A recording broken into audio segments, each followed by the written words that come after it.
In South Africa, because you had a situation where 6% of the population was in power, and they were trying to control the remaining 94%. How do you go about doing that? That's a Herculean task.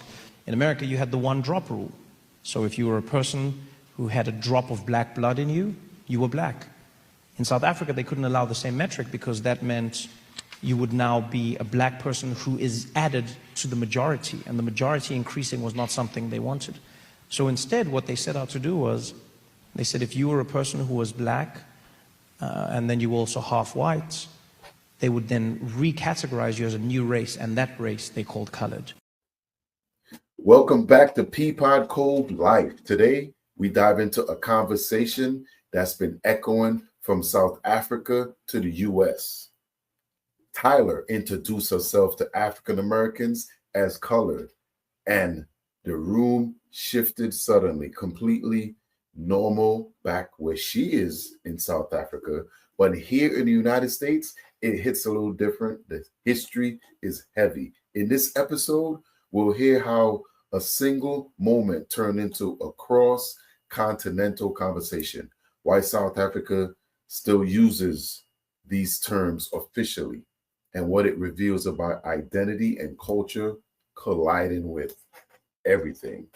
You know, what his last statement there, that was Trevor, and Trevor basically broke it down one of the best ways you can. They use the color term a way to keep the other race in check. So basically, instead of everyone becoming, black, because they only had 6%, where in America there were only maybe 3-4% of black people, so they didn't have nothing to do with becoming a majority. So we'll just add to you. We don't care. The numbers are low. But let's get into this. If it's your first time here, I appreciate you coming through. Like the video. It helps get it out to more people. And that's it. Get your popcorn. I got a little mashup for y'all. And I've got my commentary mixed in. But this is a real conversation that's being had. And we got to talk about it. It's here. Let's talk about it. And let's keep it civil. And we could still get our points across. But we always got to make sure we're listening as well. Always try to listen. Pay attention. Make sure y'all hitting the gym. Make sure y'all doing y'all walks. Try to get the mind right. Y'all want to focus on becoming a better you too. I just finished doing some jumping jacks before I came on. See? Yeah. So what do you take on the official South African documents? The interesting thing about our South African official documents is after apartheid, we didn't revert our forms back to the actual meaning of ethnicity versus race. So as I've explained, my race is black, my ethnicity is colored. If you look at blackness as race, and under race, ethnicities exist. We have a couple in South Africa, just to name a few: Xhosa, Venda, Sotho, Tswana. Those are all different ethnic groups. And because the apartheid government didn't have the skills, the know-how, or even just care to classify us according to our various ethnic groups, we, as people with multi-ethnic groups, were classified as one group, which is colored. And instead of saying, just as the Zulus, Vendas, this will be a tribe or an ethnic group, they said this will be a race, which is wrong. Yep. And as I mentioned previously, the apartheid classification as it was confusing even to the apartheid government. After apartheid, we never went back to saying we only have Indian or Asian, white, then black and other. We remained having the classification colored. One of the purposes for that is to include colored people in BEE on forms. So if you only had black as a signifier, lots of people who do not understand ethnicity and race would not tick anything. They would tick other and would most probably not benefit from BEE or employment equity. So if your mother looks at a form, let's say your mother is 40 and above, looks at a form and sees black, and she's from the rural area, she will not see herself on that form, and she will tick other and not benefit from BEE or employment equity. Therefore, it is still necessary to keep the apartheid classifier or signifier for whatever race you are on the form. But actually, if you want to be technical, it's wrong. So if you ask me, what do I tick? I tick coloured, yes, for the employment equity and BEE benefits, because I come from a previously oppressed group. I get to benefit too. As we know, there has been technicalities where people have gotten into trouble with government and the law for ticking black when they are actually coloured. So it may not be right or wrong. I'm not sure what direction, but in South Africa, colored isn't a slur. It's an official ethnic classification date back to apartheid era. You know, she talked about some of that, and I remember when that was going on. I was still back in Tobago at the time. This was in the 80s. This one here I wanted to put in because, you know, you could see she's a very light-skinned person. And in America, when you see somebody like this, especially coming through those times, you would look at him as somebody that would benefit. The brown paper bag fits her. But if you go check out my last video, I did something when they talked about the pencil rule.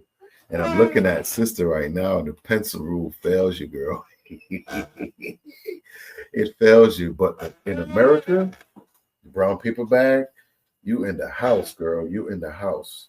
But I wanted to bring this to you so you can hear from somebody who you think should privilege from that skin tone. But listen to what her experience is, and I gotta believe her. This is things that she's going through, and everybody has a different story and a different road, depending on where you come up, how you came up. So let's appreciate some time how good we might have it. Because my grandmother always told me, she said, no matter how bad you're doing, there's always somebody doing worse. So appreciate even the little things and the bad thing that come out. Nothing upsets me as much as the anti-blackness in the colored community. Let's talk about this. These days, I've been exposed to so much racism, not just only from white South Africans, but so many colored South Africans. And I think this has just given me such a huge perspective of how big of a problem this is. You know, in our communities, you would hear people making a joke, saying, no, you need to Brazilian your hair. No, you need to do this. No, you need to take away all parts of yourself that make you black in order to fit into white people's standards and European standards. Okay, like I grew up with that narrative, being told that I have my hair is terrible, being told that I need to relax my hair, and these days being told that I need to Brazilian my hair. But I just realized that that is such a huge take on how much colored people just hate the blackness within themselves and hate the color within themselves. It's like they want to be white so desperately, or they want to gain white people's approval so desperately. It is sickening how I've encountered and experienced more racism from people within the colored community than I have from actual white people. It's disgusting. So yeah, I hear that. She said basically she's had more racial stuff from within her people, her culture, and you know, a lot of black people can testify to this. This is nothing new. This is nothing. Like I said, if you're the blackest in your family, you're gonna know you're the blackest in your family. You know, you're definitely gonna know that. That's something that you're gonna find out early. You know, but you look at her here, and now that I'm peeling back a lot of things, it's kind of like South Africa is catching up to where America is when it comes to race, because America is years ahead. I would say 30, 40 years, maybe 50 years ahead of South Africa from when you go back to the apartheid, and for Black America would be in the 60s, 50s, 60s when they went through those Jim Crow eras, you know, and it heals differently for everybody. So when you look at the two different countries, America, and you look at South Africa, what they did to Black people, because what's basically going on here is with America having the one drop rule. Now, what she's describing as far as racial things going on within colored people, that's good. That would go on between black people regardless, since before and after slavery. If you're the lightest person, you're gonna know. But in America, with the one drop rule, once you had the one drop, they made you all black. So in a way, you were always sticking together because you were all black. No matter if you were black, you were light. You're gonna be like, oh, he light skin, blah, blah, whatever, but you were all black. Where in South Africa, they separated the black from everyone else and made them two different. Well, they thought they were two different sets of people, but really they're the same. But the government's just doing them to equal things out a little bit. You know what I'm saying? Because now these colored people could do the policing for the government. That's kind of what kind of go down. But do you think, well, I know me personally, I think in America, we all black once we got that drop, right? But if you really follow back, ain't we all black anyway? It's so important to understand the difference between what colored was in America versus what colored is in South Africa, so we can actually understand like what the conversation is being had. So let's talk about America first. Specifically like Jim Crow and back. Colored in America used to be anybody who wasn't white. So quite literally everyone fell under this term, which is why it's so offensive, because it was a generic term for people of color. When you hear colored used in the history books, just think people of color, because that's essentially what they switched it with.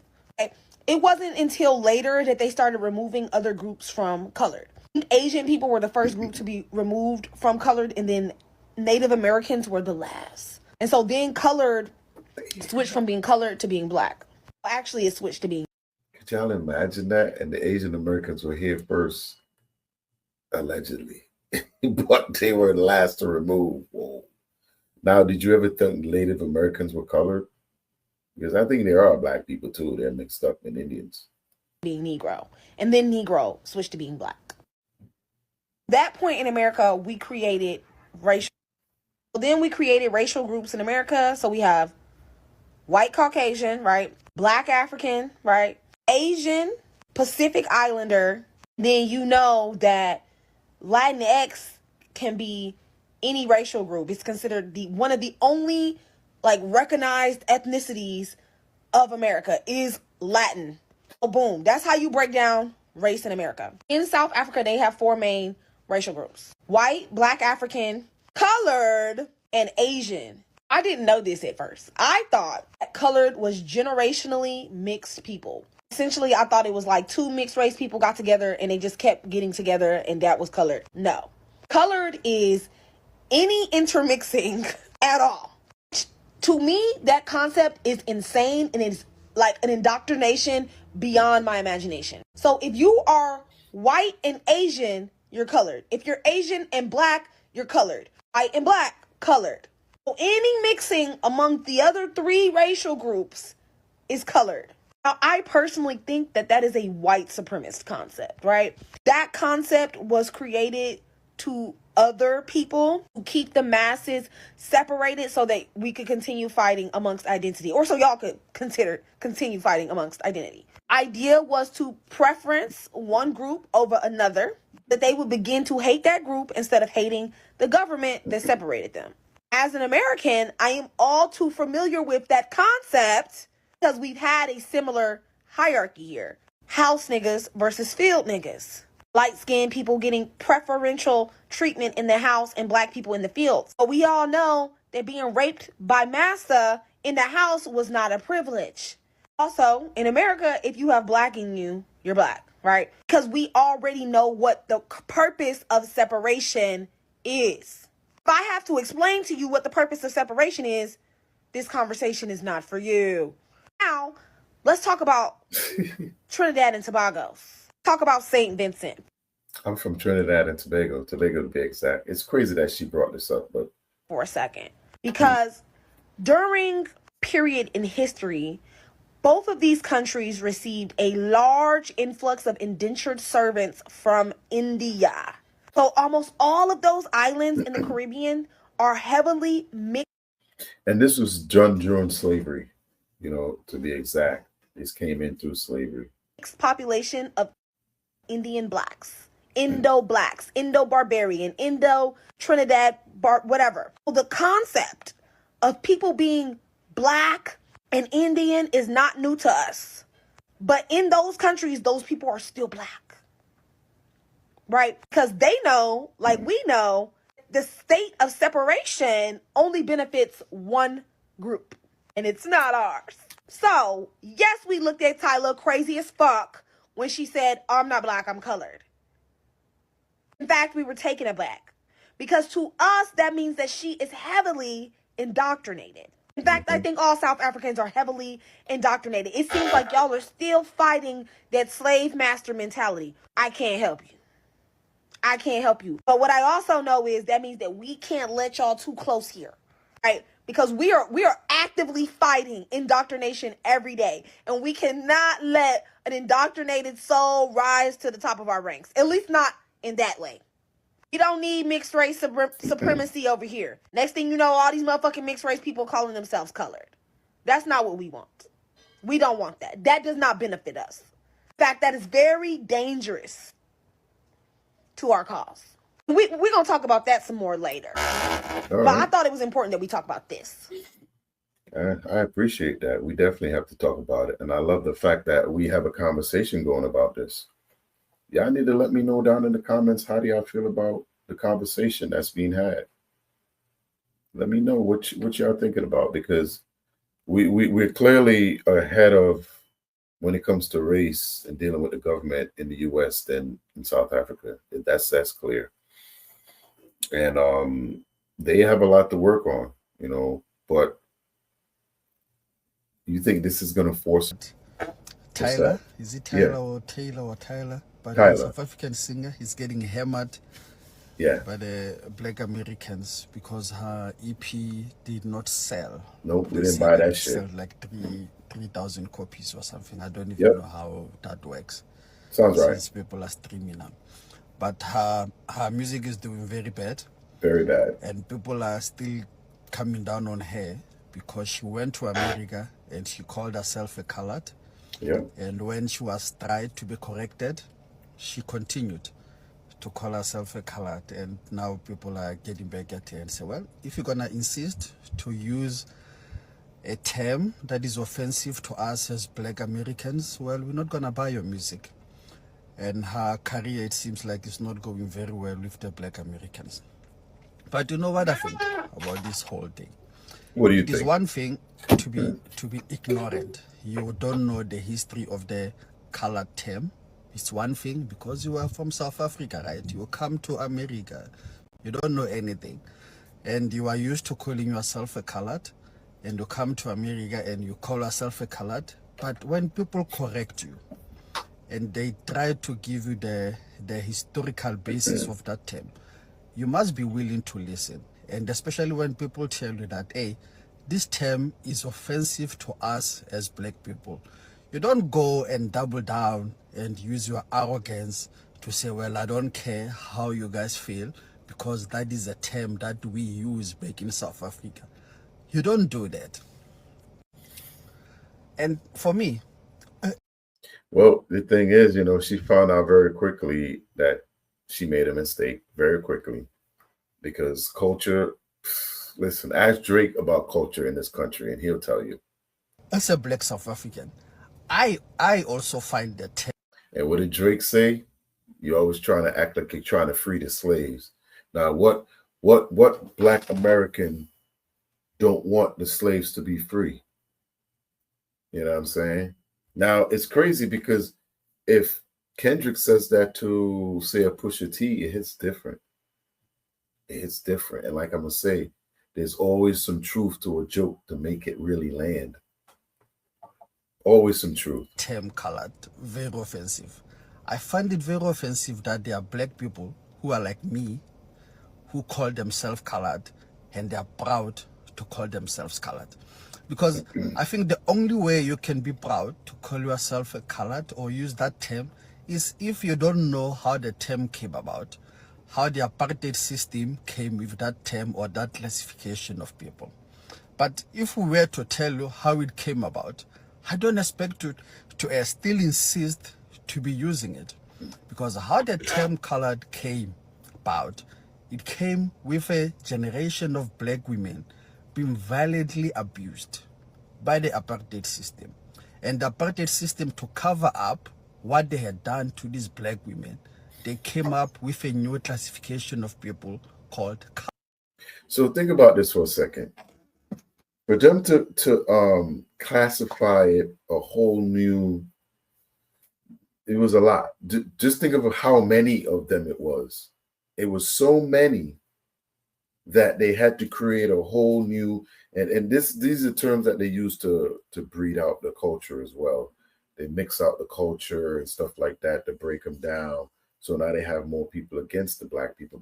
But think about that. How many women were abused and raped? Because there were so many that they had to create this whole new.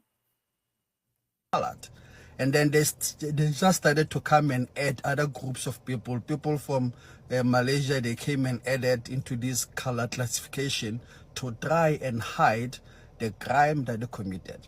You know, when we say that apartheid was a crime against humanity, we don't talk enough about the aspect of how the color term came about or how the color classification came about, because that was a crime against humanity, and that is a product of apartheid.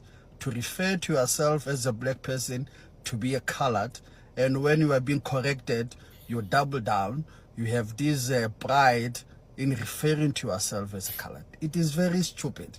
And Tyla, unfortunately, she's young, and people were not advising her very well. She should not have insisted to refer to herself in that way in a country that knows its history. You see, the difference between South Africa and the US is that the US people know their history. They reflect on their history and they defend their history, and they will take on anyone who tries to minimize the history and the pain that they went through.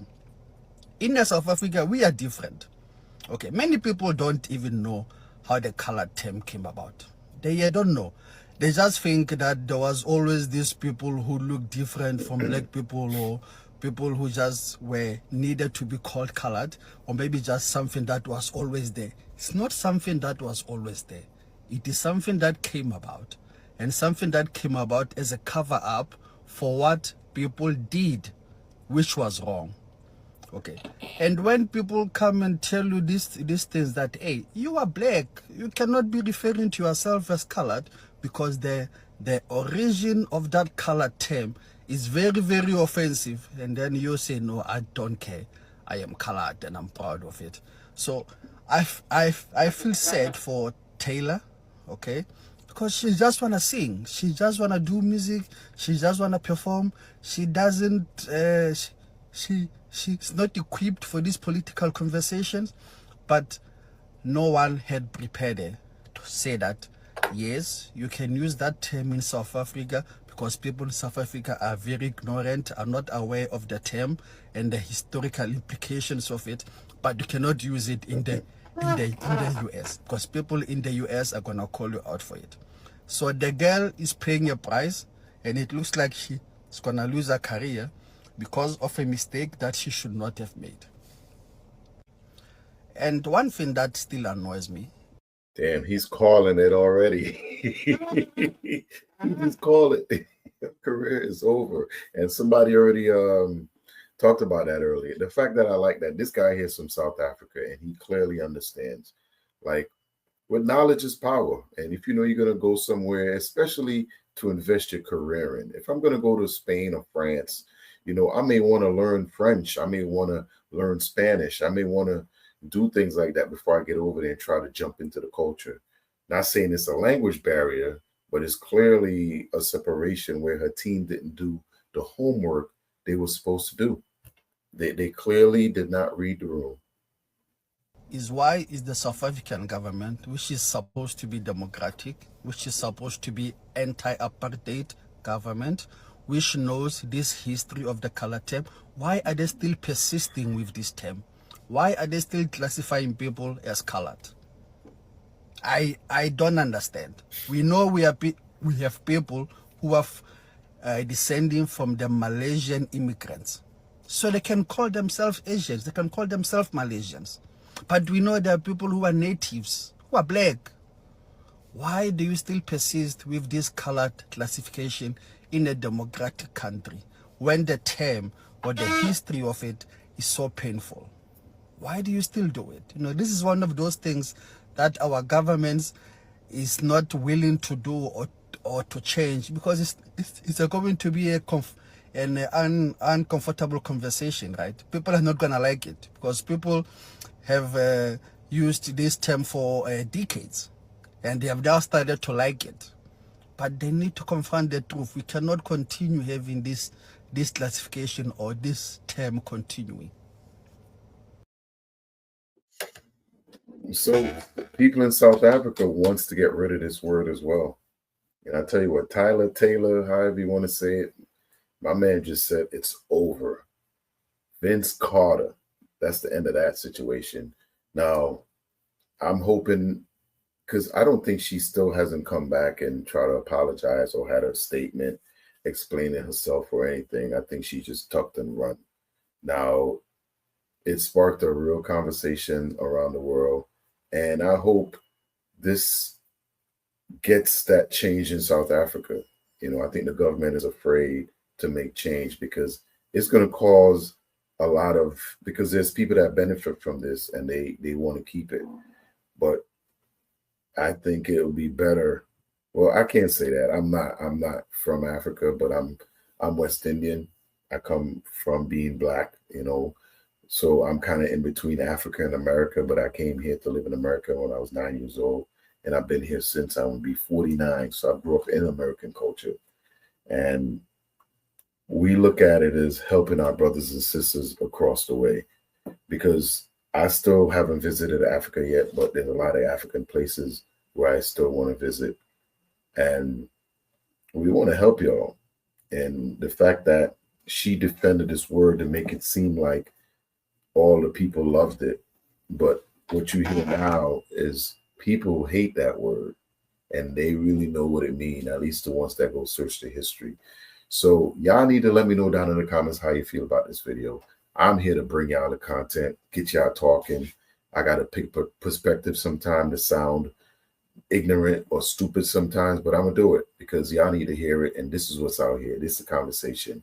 So I'm going to see y'all soon because this conversation is going to keep going. This is Peepod Cove, and life will hit you in the face. I'm going to see y'all on the next one, y'all. Peace out.